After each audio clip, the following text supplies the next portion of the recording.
بسم الله الرحمن الرحیم. بالکل کله چې زمونږ لوبډله د نړیوال جام لپاره جوړېده دا له څو پړاوونو څخه تېره شوه. لومړي پړاو کې د دې لوبډلې د جوړولو لپاره تقریبا 30-35 لوبغاړي واخیستل شول چې بیا دا 30-35 لوبغاړي له مختلف پړاوونو څخه تېر شول تر څو دوی بیا یو 18 کسیزه لوبډلې د نړیوال جام لپاره تیاره کړي. دغه 18 کسیزې لوبډلې خورا زیات تمرینات ولیدل. په دننه افغانستان کې یو ځل 10 ورځنی کیمپ ترسره شو، بیا بل کیمپ ترسره شو چې تقریبا یو میاشت وخت یې ونیو. له هغه وروسته هندوستان ته دا لوبډله لاړه او د سویلي افریقا او د هندوستان لوبډلو په وړاندې درې اړخیز ټورنمنټ کې برخه واخیستله. له هغه وروسته بیا ایشیا کپ یو ځل ترسره کړل. د ایشیا کپ وروسته بیا ځلې لاړه بیا هندوستان ته. اول ته د 15 ورځنیو سیالیو سیریز ترسره کړل. نو په ټوله کې دغې لوبډلې خورا زیات تمرینات ترسره کړل تر څو د نړیوال جام لپاره په مکمله توګه باندې تیاره شي. کله چې د نړیوال جام رانږدې کېږي دلته په داخل د افغانستان کې په انډور کې یو 15 ورځنی کیمپ دلته هم ولګېدو ورته چې د لوبغاړو په مختلفو وړتیاو باندې کار وشو. له هغه وروسته سویلي افریقا ته لاړل. د نړیوال جام چېرته چې نړیوال جام کېږي هلته یې هم تمرینات ترسره کړل. لوبډله خورا متوازنه شو. د لوبډلې یوازینۍ ستونزه بیټینګ وه چې داسې څوک نه ول چې د بیټینګ غټه ذمهواري د واخلي او په نړیوال جام په سختو حالاتو کې د غټ اننګزونه وکړي. نو له همدې امله ابراهیم ځدراڼ هغه لوبغاړی چې د دې ستونزې د هوارولو او دغه غټ بار ته د اوږې ورکولو په موخه باندې لوبډلې ته واخیستل شو. همدارنګه بل هغه لوبغاړی چې په لومړیو کې په دې لوبډلې برخه نه و خو د دې لپاره چې د بیټینګ ستونزه ورسره هواره شي هغه هم لوبډلې ته راغی چې هغه عمران میر و. د دې دوه لوبغاړو په راتګ سره دغه ستونزه تقریبا هواره شوه. موږ تاسو په لومړیو څو سیالیو کې ولیدل چې د سویلي افریقا د 30 منډو په ځواب کې خورا ښه لوبه ترسره کړه، هغه سیالي مو وګټله. په دوهمه سیالي کې د عربي اماراتو خلاف هم د ځوان لوبغاړو ښه لوبه ترسره کړه. بیټینګ خورا ښه وشو.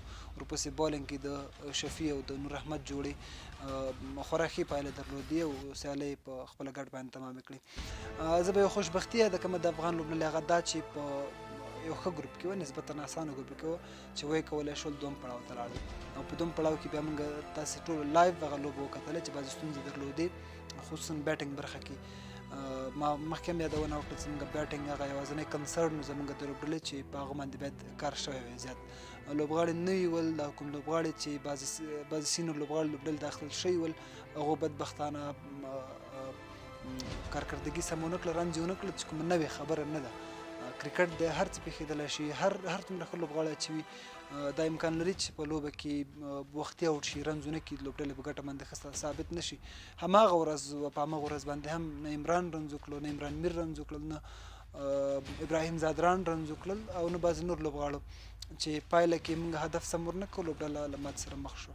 حتما ګورې لوبډله چې د نړیوال جام لپاره جوړېږي حتما باید وړتیا ته هلته پکې پام وشي. له سترګې نه پټېږي چې ټول لوبغاړي د وړتیا په اساس اخیستل شول. البته بعضې کمپرومایز کېږي، دې نه هم سترګې نه شو پټولی چې د ګوتو په شمېر یو لوبغاړی داسې کېږي. دا امکان لري چې د کوم چا په سپارښتنه باندې لوبډلې ته اچول شوي. خو بیا هم په ټوله کې که وګورو لوبډله له هر اړخه که موږ وګورو د دې یوې ستونزې نه بغیر نو ټول لوبډلې انشاءالله ماشاءالله ډېره ښه برابره وه او تر یو حده پورې ښه. خو ما وړاندې هم ویلي ول چې د لوبډلې د وړتیا مطابق باید موږ له هغو نه هیلې وساتو او د هغوی په کارکردګیو د هغو لوب باید موږ څومره چې هغو کې وړتیا وي باید همغومره توقع باید موږ ترې وساتو. یاره زموږ توقع مطابق لوبغاړي کوارټ فاینل پورې راورسېدل او کوارټ فاینل کې له ماتې سره مخ شو. هو بالکل زموږ په لوبډله کې بعضې د ګوتو په شمېر داسې لوبغاړي ول چې کولی شي په راتلونکي کې زموږ لپاره غټ کرکټ وکړي. صرف زموږ په لوبډله کې نه، په دغه عمر ایج لیول سیالیو کې کله چې هم یو لوبډله په یو غټ ایونټ کې برخه اخلي هغوی موخه همدا وي. اصلي موخه د دې سیالیو همدا ده چې د راتلونکي کرکټ د راتلونکو 10-20 کلونو لپاره موږ ښه لوبغاړي په لاس راوړو. زموږ په لوبډله کې هم همداسې لوبغاړي شته. ابراهیم ځدراڼ خو له هغو لوبغاړو څخه دی چې الریډي موږ ته ښه کرکټ کړی، زموږ ټس کرکټر دی. انشاءالله د افغانستان راتلونکو 15-20 کاله کرکټ کې به ابراهیم ځدراڼ ډېر غټ نوم وي. له هغه وروسته شفیع الله غفاري موږ یادولی شو چې زموږ د نورو سپینرانو سره موږ نبي لرو، موږ راشد خان لرو، موږ مجیب ځدراڼ لرو، موږ قیس احمد لرو. د هغو سره موږ بیا هم داسې یو بل ځوان پیدا کړه چې کولی شي هم بیټینګ هم ورسره وکړي. شفیق ګوره موږ ته صرف بالینګ وکتلو خو هغه یو ښه پراپر بیټسمین هم دی، تا ته کولی شي د حالاتو مطابق هم په سیده بیټ سره ارامه لوبه وکړي، هم تا ته څو غټ شاټونو په وسله په وهلو سره د لوبې بڼه بیا هم بیخي بدله کړي. یعنې هغه بیخي یو فل پیکیج دی، تر څنګ یې ښه فیلډر دی. د ده سره بل لوبغاړی چې موږ پرې حساب کولی شو، موږ ورته تمه کېښودلی شو، هغه به نور احمد وي چې یو ډېر یونیک سټایل سره بالینګ کوي، د یو نوي بولر په توګه باندې هم هغه موږ نړۍ ته ورپېژندلی شو. بل لوبغاړی بیټینګ کې بس تاسو عمران میر یاد کړم چې ماشاءالله ډېر ښه لوبغاړی دی، ټکنیک کې بیخي نوي دي او کولی شي چې که لږ ځان باندې خواري نور وکړي، کرکټ بورډ ته هم پکار ده چې لوبغاړو باندې خواري وکړي. نو که له دواړو خواو نه هم د لوبغاړي هم د ادارې لخوا لږ څه هڅه وشي انشاءالله د 3-4 لوبغاړو انشاءالله راتلونکي ډېر غټ ستوري جوړېږي او د افغانستان لپاره ډېر ښه کرکټ وکړي. ګورې ایج لیول کرکټ داسې کرکټ د چل د لوبغاړي په لوبډله کې زیات نه پاتې کېږي، ځکه چې هغه د یو معلوم عمر اندازه لوبغاړي ته لوبېږي. که موږ 19 کلن لوبغاړي یادو، 19 کلن لوبډله یادو، هغه کې د 19 کلنو څخه کم عمر لوبغاړي لوبېږي. نو کله چې یو لوبغاړی عمر له 19 کلو څخه پورته کېږي، هغه بیا په هغه لوبډله کې د لوبېدو جوګه نه کېږي، نو هغه طبیعي خبره چې هغه به لوبډله نه پاتې کېږي. بعضې لوبغاړي چې عمر نه کم وي 14 کاله 19 کالو عمر کې بیا دوی لوبډلې ته لاره پیدا کوي، بیا کولی شي 2 کاله کرکټ وکړي په 19 کلن لوبډله کې. مثال به زه د ابراهیم ځدران درکړم، تېر نړیوال جام کې 19 کاله عمر، اوسه کال 19 کاله عمر دی او یو بل نړیوال جام هم وکړ.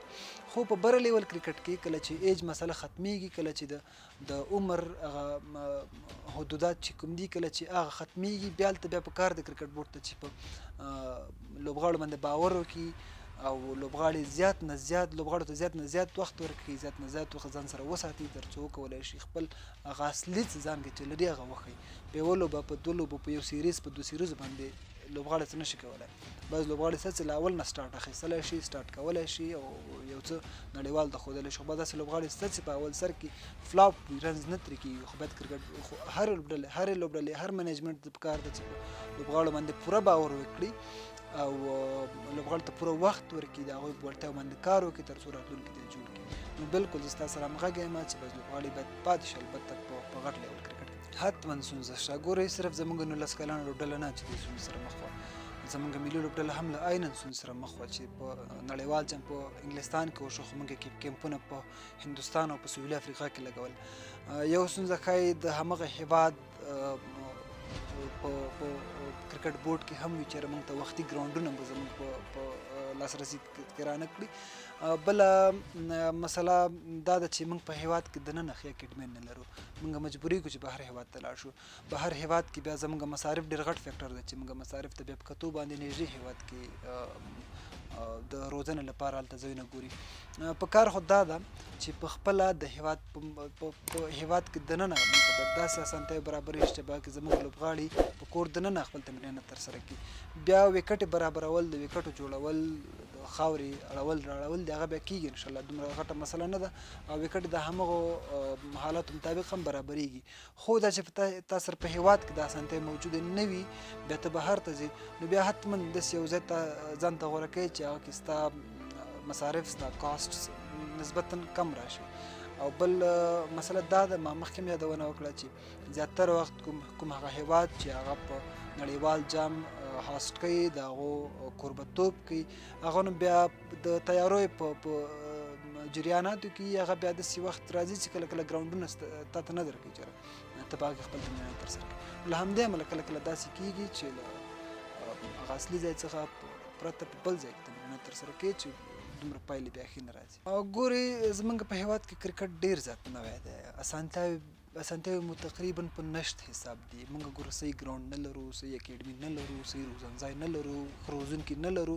دا ټول هغه ستونزې چې زموږ لوبډله ورسره لاسه ګرېوان ده او د همدغو ستونزو له امله موږ دغو مصارفو سره هم مخ کېږو، له دغو ستونزو سره هم مخ کېږو. موږ چې که دلته ښه ګراونډ درلودی، که موږ دلته ښه روزنځای درلودی، که موږ دلته ښه مجهزه اکیډمي او ښه روزونکي درلودی، موږ نورو هېوادونو ته نه مجبورېږو.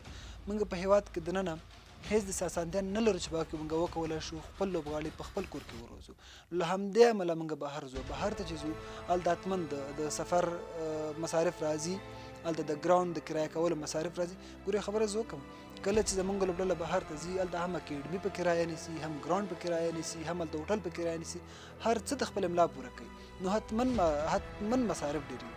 کله چې موږ په هېواد کې دننه په خپل کور کې کله چې موږ ښه د روزنځای ولرو بیا دغه ستونزو سره موږ نه مخ کېږو. اوسنۍ ستونزې چې کومې روانې دي دا ټولې په هېواد کې د یو ښه ګراوند او د ښې اکیډمي او د ښه روزنځای د نه شتون له امله دي. ځکه د مصارف شته، حتما شته، او دا مصارف چې زموږ دي تقریبا بې ځایه روان دي او البته له ضرورت څخه هم زیات روان دي. که چېرته موږ د یو کیمپ د یو ټور مصارف راواخلو په هېواد کې دننه په اکیډمي باندې مصرف کړو، انشاءالله زموږ مصارف به ډېر ورسره راکم شي.